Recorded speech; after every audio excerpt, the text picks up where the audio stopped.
Kasparov is joining us live on air. Hello, Garry. Hello, guys. Hi, welcome. Where are you, Garry? Croatia. And how are you doing? I'm fine. So it's always nice to watch the games and criticize the players. Well, criticize the players you can do. Any criticism for Hikaru, though? Yeah. Look, no, Hikaru. It's a pity Hikaru is not, so playing the full cycle, because his instincts are in Blitz and Rapid are still phenomenal. So, but he's streaming down. So I think he found something more exciting. But when he moved the pieces, Rapid and Blitz, yeah, it's still amazing. Garry, quick question for you. When you think of great Blitz players, and I'm going to accept yourself because I think of you as a great Blitz player, when you think of really the greatest Blitz players from your career, how would you compare Magnus as well as Hikaru to the world's really great Blitz players in your view? Yeah, it's a tricky question because it's not just about Blitz, it's your speed, moving the pieces around, but it's also about the general knowledge and so how you can, play the openings, what kind of, the selection of ideas that you can imply in Blitz. But also don't forget, when we played Blitz, yes, we haven't heard about increment. Right. We played different Blitz. So the big events in the 80s and even 90s, they're events without increments.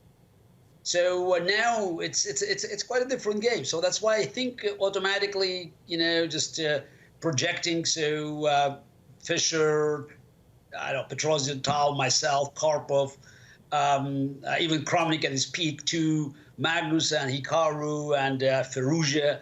I think it would be unfair. Mm-hmm. Because of the increment. A very special story I remember was told. Yes, also about the openings. They have much broader selection of ideas that they can employ for their Blitz games. Right. I was just going to say a wonderful story was told that Michael Tal was a hospital in Moscow, and he was told that there was a Blitz tournament at the Central Chess Club in Moscow. He got out of the hospital bed and he went to play Blitz. You remember the story, Garry? Yeah, I do remember the story. It's the only correction. It was not Central Chess Club. It was another building in the center of Moscow. And Tal was, he was not just in it. It was not just a hospital bed. It was his almost deathbed because he died a couple of months later. But a few months later. So, but his his performance at the board was still phenomenal. So he did not do extremely well, but he won one game, and that was my only loss in the tournament. Well, that's a very memorable story for Garry. Nice. Yeah, it's not, I said one important game. He won more because it was quite a marathon. Right. Yes, and it's and I was first, Beret was second, and I beat him in the match. But in I think round 4, I suffered quite an unpleasant defeat against Tal. Garry, we're getting set for our next round of Blitz. Is there a message you would like to leave to our viewers about the Grand Chess Tour? Look, I think it's important that the Grand Chess Tour is happening because this year and last year that was quite a challenge for the game of chess, and I think we're doing fine.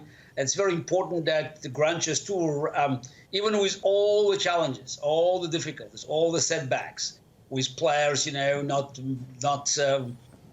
being able to make it, for there's natural reasons these days, and the organizers forced to impose the mask mandate. But we are in business, and I think it shows that there's demand. And I'm quite pleased that this event is taking place, and we are expecting quite an increase in geography next year. So the next year will be a larger. Hopefully, again, we will be able to organize all event as planned, but it will become a truly representative global chess network, and I think it has great future. Thank you, Garry, so much. We're going to get back to our round, but it was wonderful to join us. Thank you again. Thank you. We're watching as well. Now. Okay. Criticizing too. Criticizing. Joining us. Of course, I can this is what we do. the pleasure of watching and saying, now they're making blunders. Nice. Thank you, Garry.